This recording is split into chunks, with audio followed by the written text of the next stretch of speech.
এই চিত্রে MPN কোণটির মান কত হবে আমাদের বের করতে হবে। তো এই ধরনের ম্যাথকে সলভ করতে গেলে আমাদের একান্তর কোণ জানতে হবে। একান্তর কোণ কি? দেখো, দুটো সমান্তরাল সরলরেখাকে যদি একটা সরলরেখা ছেদ করে তাহলে অন্তস্থ যে চারটে কোণ তৈরি হবে তাদের যে বিপরীত কোণগুলো সেগুলো হচ্ছে আমাদের একান্তর কোণ। যে দুটো মুখ হয় সেই দুটো হচ্ছে আমাদের একান্তর কোণ। জেড যেরকম হয় এই দুটোকে বলা হয় একান্তর কোণ। বোঝা গেল? যে চিত্রটি দেওয়া আছে সেই চিত্রটিতে আমরা পি বিন্দু দিয়ে এবি আর সিডি এর সমান্তরাল সরলরেখা একটা অঙ্কন করে নেব। তাহলে দেখো, এখানে এবি সমান্তরাল আরএস আর এমপি হচ্ছে এদের ভেদক বা ছেদক।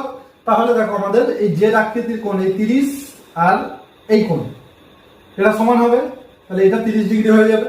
আবার দেখো, আরএস সমান্তরাল সিডি আর পিএন হচ্ছে আমাদের ভেদক বা ছেদক।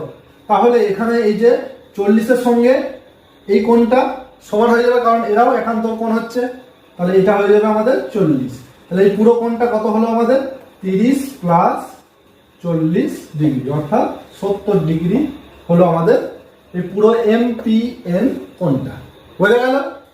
তাহলে তোমরা যদি ম্যাথটি বুঝে থাকো তাহলে এই ম্যাথটি আনসার কত হবে আমাকে কমেন্ট করে জানাও।